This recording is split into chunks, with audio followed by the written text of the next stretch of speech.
Meu muito obrigado a todos os haters aqui da página do Guia da Floresta, tá? Porque vocês só estão levantando a bola para eu cortar. Esse vídeo aqui a gente vai fazer num formato um pouquinho diferente. Vou pegar a maioria dos comentários negativos que eu tive, alguns positivos também que foram interessantes, pra gente responder aqui em formato de vídeo, tá? Infelizmente, quem fez esses comentários, né, não vai ter os comentários na página, porque eu ocultei todos, porque ninguém merece ficar lendo tanta asneira assim, e às vezes também a minha sanidade mental merece simplesmente ocultar isso e ignorar essas pessoas que estão falando essas besteiras. E como que vai funcionar esse vídeo? Para quem acompanha aqui o canal, viu que eu lancei alguns vídeos aí sobre incêndios, sobre as queimadas, sobre os ecochatos, né, e as espécies exóticas invasoras, e eu tive vários comentários assim que foram só à base de briga, hate, ódio, e para não perder tempo respondendo um a um e também não deixando de lado o engajamento que essas pessoas me trazem sem ao menos pensar nisso, eu resolvi fazer esse vídeo aqui, que basicamente foi umas bolas levantadas aí que eu preciso cortar. E para quem não me conhece, meu nome é Rafael Luiz Matheus, eu sou engenheiro florestal, esse daqui é o Guia da Floresta, e bem-vindos ao vídeo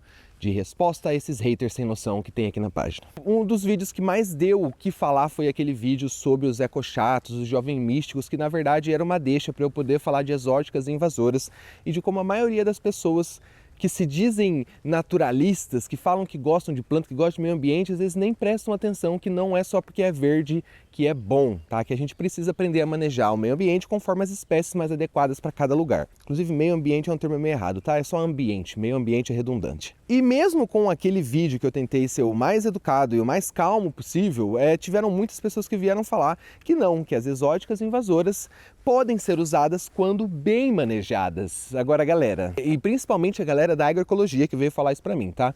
Só que é o seguinte, você não controla essas espécies porque elas são invasoras. É difícil de controlar esses negócios. O pessoal veio falando que o próprio Ernest Goethe lá, que é o pai da agroecologia, falava que dava para usar as exóticas invasoras, que as exóticas invasoras não conseguem invadir um meio natural como esse daqui. E em parte ele tá certo. Só que assim, ó, a gente vai mostrar isso daqui com um pouco mais de exemplo. Olha a florestinha que eu tô. Vocês acham que isso daqui não tá conservado? Então, tá cheio de exótica invasora. Aqui em cima, esse um pouquinho verde mais claro aqui, que eu não sei se está pegando bem, é uma uva do Japão. Ali atrás a gente tem bastante do lírio do brejo, aqui caído. Se a gente olhar ali em cima, ó, essa copinha aqui, ela é uma néspera, tá? Fora as outras aí que se a gente for começar a elencar aqui, a gente faz um inventário só de exóticas. Então assim, claro que uma floresta que ela é bem conservada, que ela tá bem assim feliz, né? Ela vai ter pouco espaço para exóticas invasoras. Só que o que define isso? Tá? A gente não tem mais esse tipo de floresta, a gente não tem condições mais de ficar dependendo desse argumento para falar que as exóticas invasoras podem funcionar se a gente manter as florestas conservadas, porque as florestas não estão conservadas. Nesse momento, aqui onde a gente está, por exemplo, se tiver um impacto, se cair uma árvore por meios naturais mesmo, uma tempestade, alguma coisa do tipo, as primeiras coisas que vão vir nessa clareira que abrir na floresta vão ser exóticas invasoras. Apesar de a gente ter muitas espécies que sim conseguiriam colonizar isso de uma forma, recolonizar esses espaços de uma forma mais natural, elas não vão ter espaço, tá? Ah, mas então quer dizer que as espécies exóticas invasoras são melhores, porque elas são mais adaptadas, elas crescem mais, então está sendo totalmente contrário. Não, porque essas espécies aqui, as que são nativas, elas não são piores porque elas não crescem tanto, elas já são adaptadas, logo elas conseguem crescer junto com várias outras. A gente não quer uma floresta de 2 espécies, a gente quer uma floresta de 1000 espécies, tá? E é por isso que as nativas acabam não crescendo tanto quanto uma exótica invasora, porque as nativas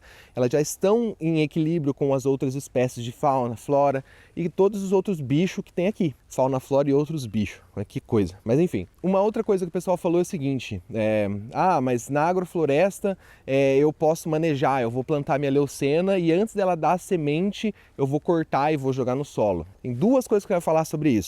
Primeiro, beleza, você foi lá, você plantou sua leucena na beira da sua agrofloresta, você falou que você vai cuidar, daí de repente você ficou doente, você não conseguiu cuidar, ou de repente, sei lá, você ficou velho, você não quer mais cuidar daquilo ali, você quer mudar de lugar, ou qualquer coisa que aconteça, você simplesmente uma semana você esqueceu de cuidar das suas leucena. Essa espécie em específico, mas assim como várias outras, seu babá, me desculpem, tá, porque Eu, inclusive, estou regravando esse vídeo porque o último tinha uma baba na minha barba que ficou ridícula, mas se tiver nesse, eu vou postar com baba mesmo, tá? Enfim, mesmo se você falar que você vai cuidar, pode acontecer várias situações em que você não vai conseguir cuidar. E essas espécies, elas crescem muito rápido, elas já são adaptadas a empraguejar, ou seja, elas vão se reproduzir ainda jovens, elas vão conseguir ter raízes resistentes no solo. Então, sei lá, você fala, não vou deixar da semente, aí você corta ela, a raiz fica no solo, daqui 3 meses ela volta, ela dá semente, você nem percebeu que ela fez isso porque estava no canto da agrofloresta. Tá? Então existem várias situações que às vezes você não vai conseguir manejar. Ah, mas elas são espécies que crescem muito rápido, logo eu posso usar essas espécies como cobertura vegetal. Porque numa agrofloresta, o que a gente quer fazer é recuperar um solo de uma floresta com uma sucessão ecológica, né? Para que a gente não precise tacar adubo químico. Porque assim, o que faz um solo ser rico, claro, a gente tem a questão de fertilidade natural, que ela pode ser elevada ou não, com base na quantidade de argilas que a gente tem ali, mas quanto maior a quantidade de matéria orgânica, né, proveniente de restos vegetais, por exemplo, maior vai ser a quantidade de nutrientes fixado naquele solo para as plantas conseguirem absorver. Então, o que a agrofloresta, um dos preceitos da agrofloresta é a gente pegar as plantas que cresçam num ambiente mais pobre, de fertilidade natural baixa, elas cresçam, logo elas vão produzir aquele material vegetal que vai ser cortado, vai ser depositado no solo, eles vão ser mineralizados e aí a gente vai ter um solo com matéria orgânica que o próprio ambiente produziu, que é uma sucessão ecológica natural que ocorre nos meios naturais, tá? Só que se você usar só essa desculpa do tipo, eu vou plantar leucena porque ela produz bastante, logo eu vou conseguir recuperar o solo mais rápido. Você está esquecendo dessa planta ser uma exótica invasora, tá? Que está acabando com as florestas estacionais que a gente tem no interior do Brasil, e Cerrado principalmente, que se você for, sei lá, São José do Rio Preto, que é da onde eu nasci, você vai na beira de um córgo, você só vai ver leucena, você não vai ver mais nada além daquilo. E não é porque ela é mais resistente, além dela ser mais resistente, ela está tirando o espaço de várias outras espécies que podiam estar ali. E se você diz para mim que você vai esquecer essa situação, que você vai simplesmente menosprezar esse problema das exóticas invasoras porque ela é mais rápido de produzir matéria orgânica, duas coisas. Esquece a agroecologia, tá? Você tá querendo acelerar um processo que não é para ser acelerado, justamente por isso que ele é agroecológico, tá? Porque ele é um pouquinho mais demorado. Se você tá com preguiça de esperar, se você quer fazer as coisas com mais rapidez, mais praticidade, abandona a agrofloresta e vai plantar de forma convencional. Isso não é tão diferente do que um agricultor convencional espera quando taca adubo químico no solo. Ele não tem paciência de esperar aquele solo ser revigorado de uma forma natural. Se você também não tem paciência, se você quer fazer o mais rápido e o mais prático, esquece de fazer agrofloresta.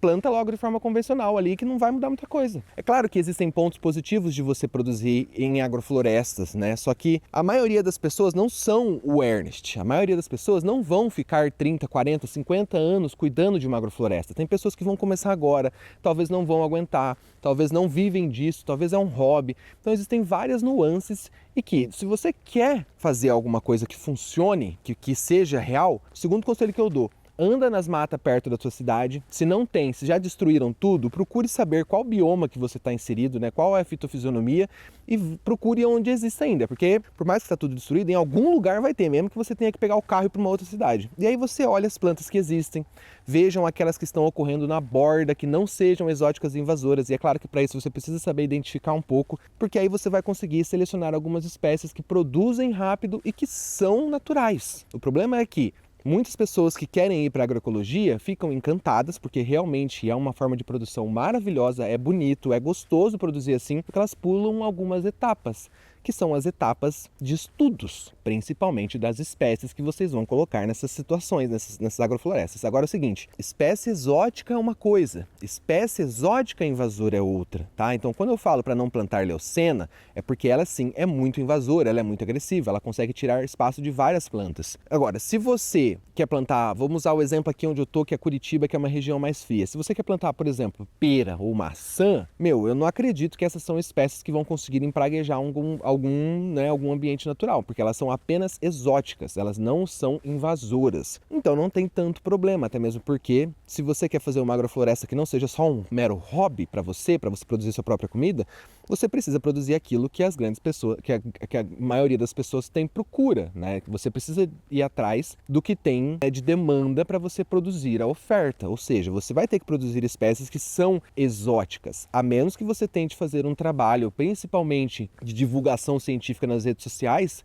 mostrando quais são as frutas, né, que existem, né, que são nativas e que são interessantes para você vender.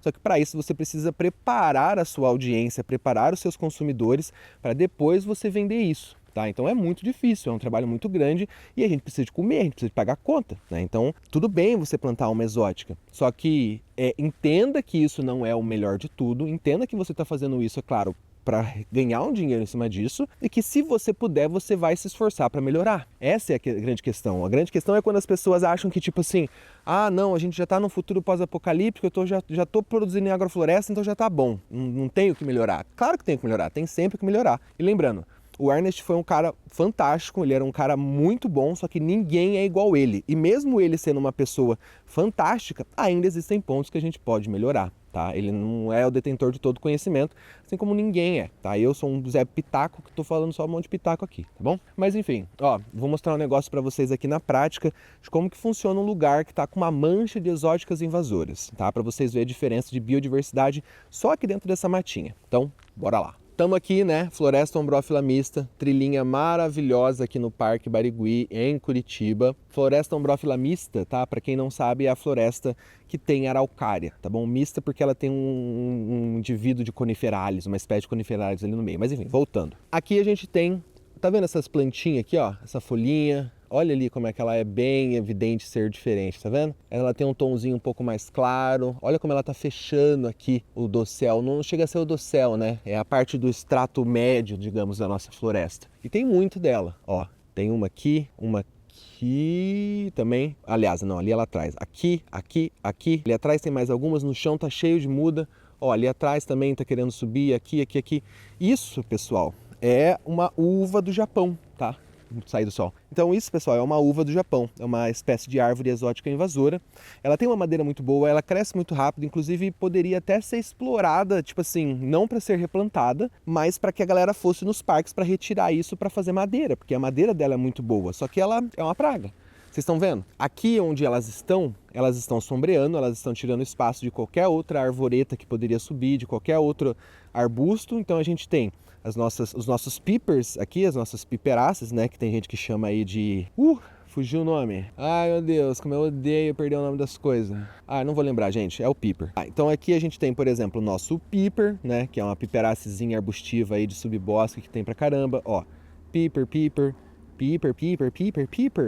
Uma aranhinha que eu não sei se está aparecendo aqui para vocês. A gente tem as nossas psicótrias, que são rubiáceas. E que mais? É só isso. Ó, ali tem mais uma rubiácea aqui, tá? Aqui, se não me engano, é uma caseária decandra, né? Essa folhinha micro que tem aqui, ó.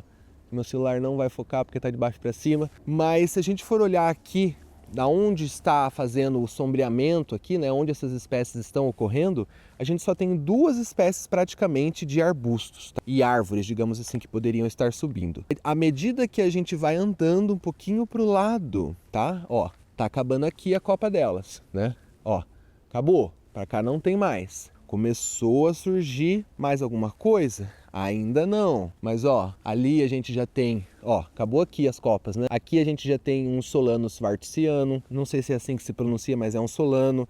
Aqui a gente tem já uma cida, que já é um outro arbustinho aí de subbosque. Que mais? Ó, aqui, que já tá bem abertinho aqui, inclusive, ó, a gente tem um ingá, que é uma plantinha que adora um brejinho, que inclusive a gente está aqui numa área que deve alagar. Desse outro lado, que está provavelmente há muito mais tempo sem invasão de exóticas, apesar de estar bem perto de uma mancha, né? Porque a mancha está ali, ó. É uma mancha relativamente grande aí, de uns 10 metros quadrados, se for pegar todas as copinhas. Aqui a gente tem a nossa Micônia celoviana, que é uma melastomatácea de folha estreitinha, muito lindinha. Eu não vou entrar ali porque tá tudo molhado, tá, pessoal? Essa folhinha aqui, ó, essa folhinha, deixa eu dar um zoom lá. Ó, tá vendo? Essa folhinha aqui, essa aqui lembra bastante uma pitanga. É uma Curitiba prismática. Para quem me acompanha já faz um tempo, já deve ter cansado de ouvir eu falar dela, porque eu gosto bastante dessa espécie. Ela é ameaçada de extinção e o gênero dela, sim, é Curitiba. É uma árvore fantástica. Se vocês quiserem um vídeo só sobre a Curitiba, me lançam uns comentários aqui, tá bom? aproveita e deixa o seu like também, porque fazer esse vídeo para receber mais hate vai ser difícil, porque eu tenho certeza que a galera que precisava ouvir, não vai estar aqui, ou vai inclusive continuar com a cabeça dura e não vai querer estabelecer um diálogo. Então, por favor, deixa o seu like nesse vídeo para pelo menos me incentivar a continuar fazendo esses vídeos, tá? Mas vamos voltar. Mais Curitiba prismática, aqui é uma torceira de Curitiba, ali atrás, ó, nossa, eu não tinha visto. Tá vendo? Essa bichita aqui, ó, isso daqui é uma erva mate, pessoal, porque para quem não sabe, erva mate é uma espécie arbórea, tá? Ali ela ainda tá pequena, inclusive, porque ela vira uma bichona, tipo isso aqui, ó, ela vira um troço gigantesco, as erva mate. Isso daqui, inclusive, é um podocarpo lamberti, tá? Ali é a nossa néspera safada, só que ainda não conseguiu invadir muito.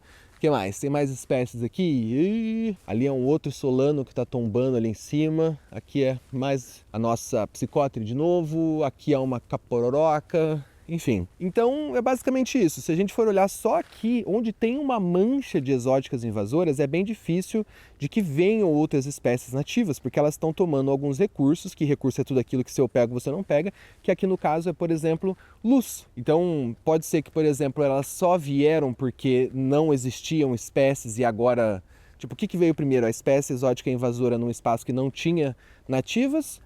Ou ela veio e tirou o espaço das nativas? Os dois podem acontecer no mesmo lugar, tá? Isso não tira a característica de invasora dela, tá? Enfim, mas beleza, eu acho que sobre exóticas invasoras já está um pouco mais claro.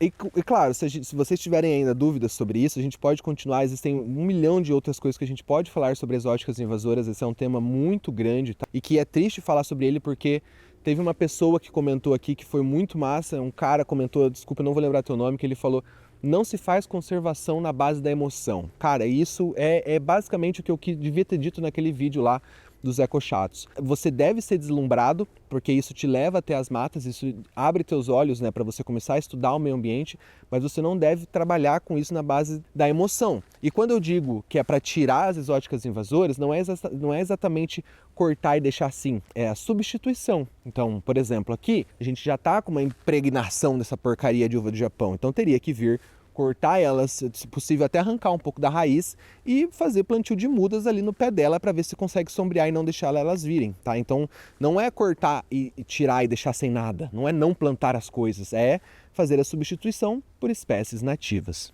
Beleza? Agora, uma outra coisa que me deixou um pouco surpreso olha, aqui tem um pessegueiro bravo, tá? Ele chama pessegueiro porque é um prunus, é do mesmo gênero aí do prunus, né?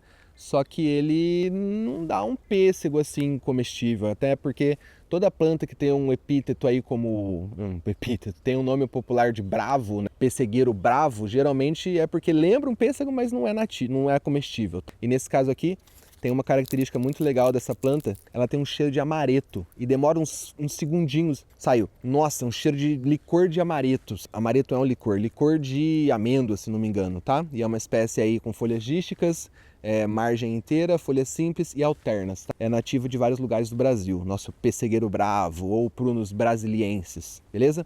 Tá.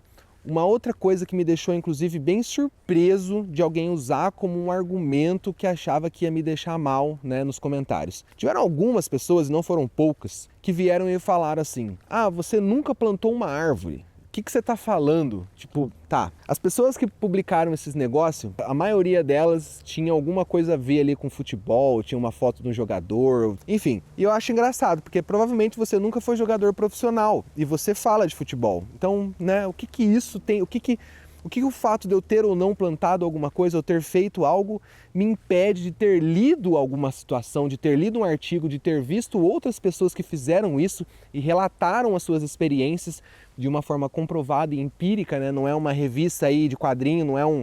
Se bem que revista de quadrinho é muito bom, mas não é uma revista de fofoca, não é uma página de fake news. É um artigo científico que fala dos efeitos de determinada coisa. Você também pode fazer isso, você pode pesquisar, e é assim que funciona a ciência, inclusive. Nem todo mundo precisa... Imagina se para eu fazer um estudo de física, eu tivesse que fazer estudos... hoje eu vou fazer um estudo de ótica de física, eu vou ter que replicar todos os estudos desde o começo da física, lá de 1000 e bolinha, para eu fazer um estudo hoje, porque eu não posso ler o que as pessoas escreveram para falar sobre aquilo. Você está me tirando com esse comentário.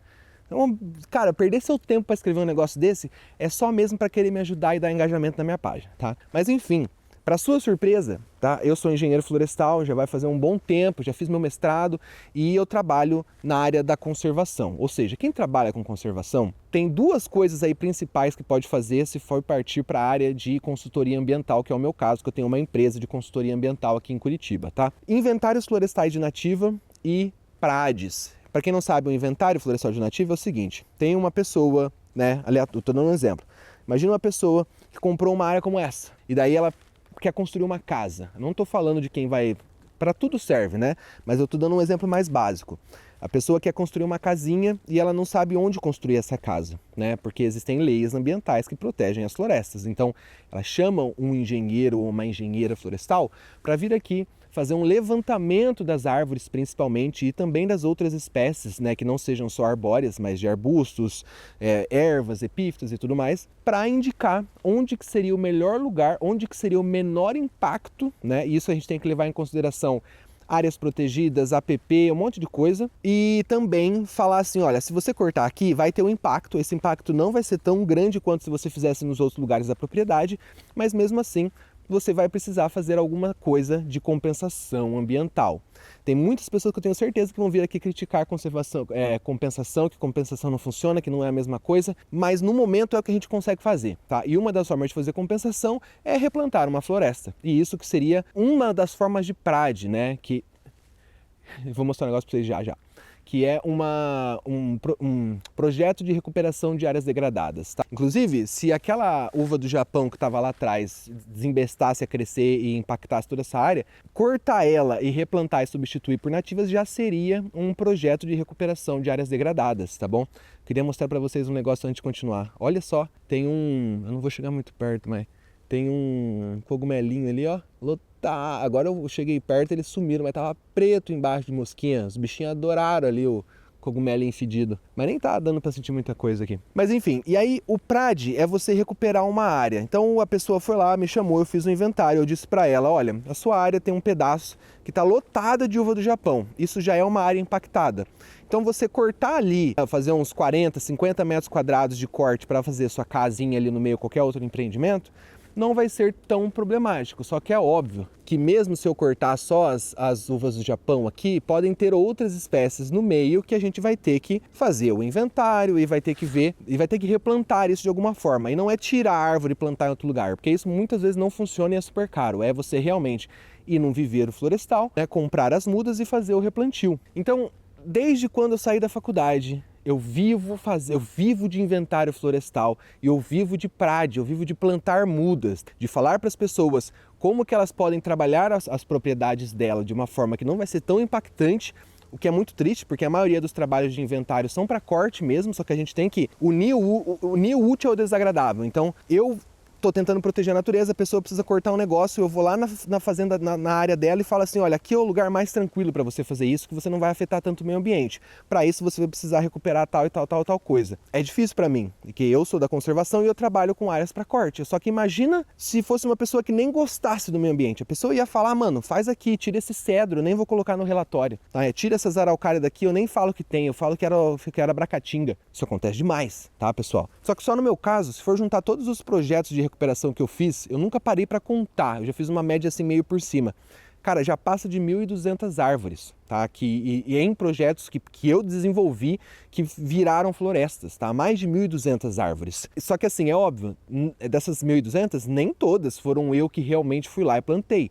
Até mesmo porque tem projetos aí de mais de 500 árvores que eu já organizei que, cara, tem 30 pessoas no campo que eu preciso manejar, que eu preciso chegar lá e falar pro cara, ó, você vai tirar a muda, você abre o saco assim, você aduba assim, não, você não corta esse tipo de árvore, assim que faz a poda. E fora a parte de manutenção que a gente faz depois, que a gente tem que ficar cuidando desses plantios aí por mais de 5 anos depois, né, para ver se realmente aquelas mudas pegarem e vai virar uma floresta. Só que tá aparecendo um vídeo aqui para vocês, eu espero que eu consiga encontrar esse vídeo, porque ele muito antigo, postei lá no meu Instagram antes mesmo de virar alguma coisa nas minhas páginas, que é um time-lapse de um projeto que eu tive problema de encontrar as pessoas para me ajudar, e eu acabei falando assim, mano, eu vou pegar o dinheiro que eu ia usar para contratar as pessoas e eu vou comprar uma moto coveadeira E aí eu vou fazer o plantio eu mesmo, tá? E eu lembro até hoje, eram 214 espécies. Eu escolhi o viveiro, eu fui lá, peguei as espécies, coloquei dentro do meu Clio, levei para a área, levei para um barranco abaixo, porque é uma área desbarrancada, as mudas, tirei do saquinho, abri os buracos com a motocoveadeira,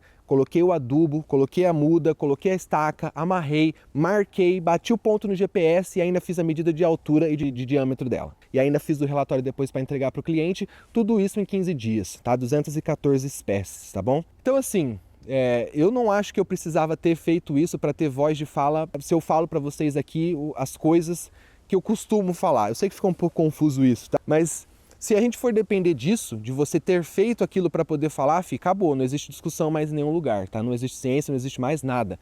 Então, para com essa besteira, tá bom? Se você queria a prova empírica, tá aqui, apesar de eu achar que nem precisava ter prova empírica, tá? Então eu fui meio controverso, mas tá aí logo, foda-se. Agora, um outro comentário, né, óbvio que apareceu pra cacete, né, que apareceu muito, principalmente no vídeo lá dos incêndios, né, porque eu acabo criticando boa parte do agro, né, da grilagem que acontece, não sei o quê, foi gente vindo e falando, faz o L, esquerdista, porque agora é o Lula que tá no governo, que agora que você não fala que a culpa é dele, que não tem que achar culpado.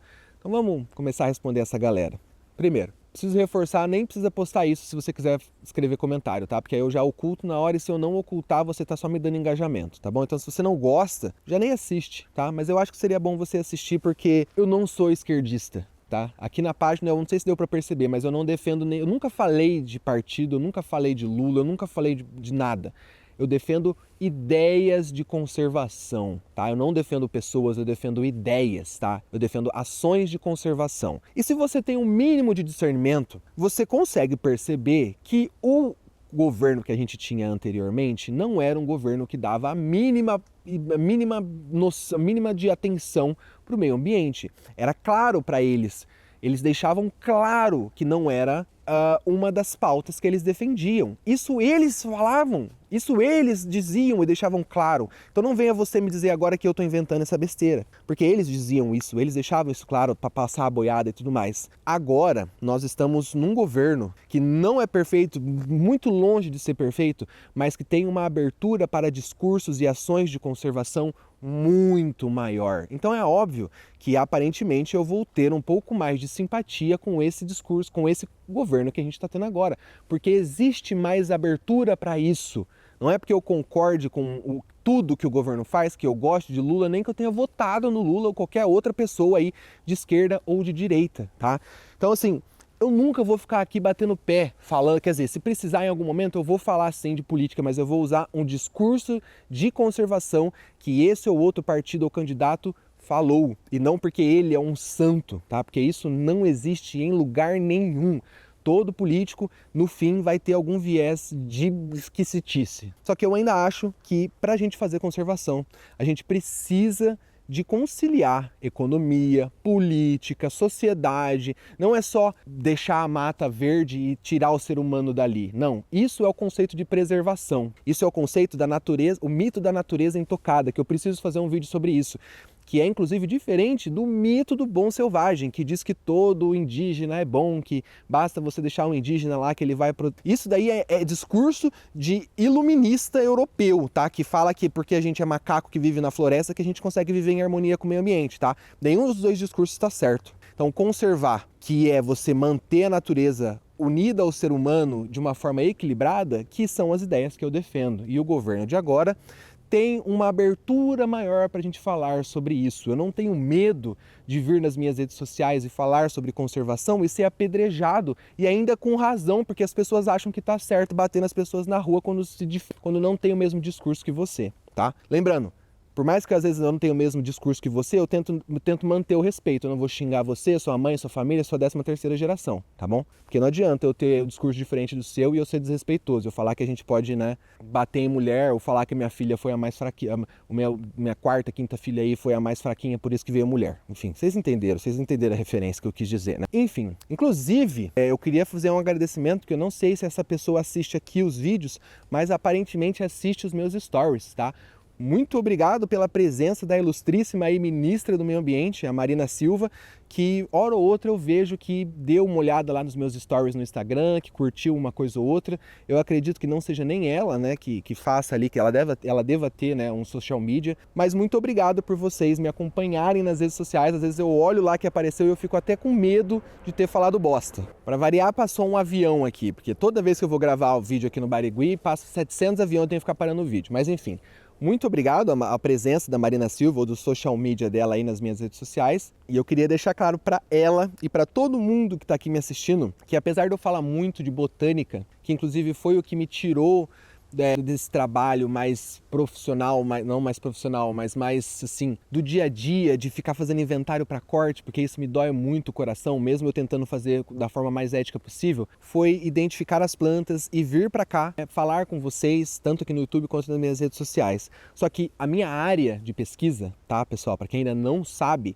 é em manejo de unidades de conservação. Eu fiz aí uns 3 PIBIC nisso durante a minha faculdade, fiz o meu mestrado aqui na UFPR em cima disso.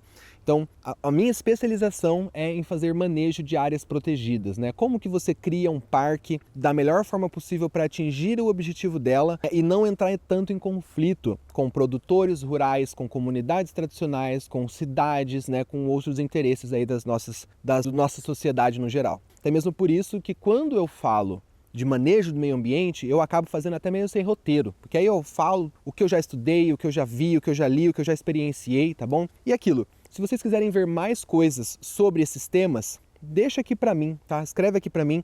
Se você chegou até aqui nesse momento desse vídeo longuíssimo, tá? Sem pauta, sem pé nem cabeça, falando um monte de besteira, eu quero agradecer muito a sua presença. Existem várias formas de apoiar aqui a nossa página, né? Obviamente, se inscrevendo, deixando o seu like. Fala aqui nos comentários para mim qual que é um tema que você gostaria que eu ouvisse eu falar, né? Mas mais do que isso, eu abri finalmente a área de membros aqui do canal do Guia da Floresta. Então, agora quem quiser ajudar de uma forma financeira aí, dando um pouquinho mais do faz-me rir, né? Fica à vontade. Eu não sei se está aparecendo aqui no vídeo, né? Mas está aqui o botãozinho para tornar-se membro. Existem várias categorias que você pode, né, tentar me ajudar aqui. E a ideia disso é que, por exemplo, eu gostaria muito de fazer um podcast de notícias, né? Mas não uma coisa muito formal, não uma coisa muito assim. Era mais para reunir as notícias de meio ambiente, florestas e tudo mais, num dia da semana e depois fazer os cortes, porque é difícil para mim ficar fazendo um vídeo grande, muito editado para cada notícia interessante que aparece, e eu acabo deixando passar muita coisa, e uma das coisas legais que eu fiquei pensando é em fazer esse podcast. Só que aí esse podcast, apesar de eu tirar os cortes dele, o ao vivo ali seria só para membros, até para não virar uma confusão, apesar de eu achar que não vai ter tanta audiência, né? Porque quem quer ver um podcast aí de notícias de meio ambiente? Mas enfim, então seria uma das ideias. A gente vai ter a nossa área de comunidades aqui no canal, onde eu vou deixar de postar parte das coisas que eu posto lá no Instagram, né, como stories, outros vídeos assim mais curtos, para postar aqui na área de membros, para fazer isso daqui funcionar. Até mesmo porque, como eu já disse, eu amo cuidar do meio ambiente, eu amo trabalhar com o meio ambiente, mas o meu forte, o que eu mais gosto é a área acadêmica. Eu gosto de falar, eu gosto de ensinar, eu gosto de discutir sobre assuntos muitas vezes polêmicos, muitas vezes pouco estudados. Tá? Então eu gostaria muito, por exemplo, de ser professor, por isso que hoje eu falo sobre isso aqui nas minhas redes sociais, tá bom? E desculpa esse monte de pedido, esse monte de desabafos aqui, tá? Mas é até bom para que vocês conheçam um pouco mais quem sou eu e quem tá falando aqui com vocês, tá bom? Mais uma vez, meu muito obrigado para quem acompanhou o vídeo até aqui. Esse foi um vídeo gigantesco, então provavelmente você gosta muito desses assuntos ou de me ouvir falar, tá? Então pelo menos deixa seu like para mim, tá? Muito obrigado. E agora tá aparecendo aqui para vocês mais vídeos, tá? Para você continuar aí a sua jornada pelas florestas, botânica, plantas, meio ambiente, universo e tudo mais, tá bom? Mais uma vez, muito obrigado, é nóis, tamo junto, e para mais conteúdo sobre tudo isso que eu já falei, se inscreva no canal do Guia da Floresta. É nóis, tamo junto, bora preservar as nossas florestinhas com plantas nativas. Valeu e falou!